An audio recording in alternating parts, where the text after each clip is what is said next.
આપણી ઓલપાડ સહાયક કીમ નાગરિક ધિરાણ સહકારી મંડળીની આજે 58મી સામાન્ય સભાના તમામ કામો સર્વાનુમતે મંજૂર કરવામાં આવ્યા અને આપણી સંસ્થાના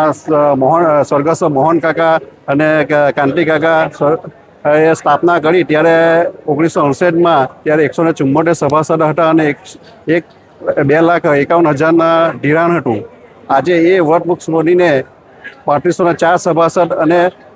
24 કરોડનું ધિરાણ કરતી મંડળી બની છે અને આ મંડળીની વાર્ષિક ટર્નઓવર 160 કરોડનું છે અને સંપૂર્ણ કોમ્પ્યુટરાઇઝ કાર્યવાહી થાય છે અને કોઈ એમાં ચૂક રહી નહીં જાય એ માટે અમે સંપૂર્ણ ધ્યાન રાખીએ છીએ અને આવનારા વર્ષમાં અમે એક મોબાઈલ એપ્લિકેશન પણ લોન્ચ કરવાના છે. એનાથી સભાસદોને ઘર બેઠા જ એમાં બધી જ જે સભાસદોને કેટલું ધિરાણ છે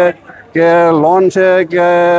સભાસદોના જે રિકરિંગના જે પૈસા જમા થાય એટલે સંપૂર્ણ અંદર ડેટા આવી જશે.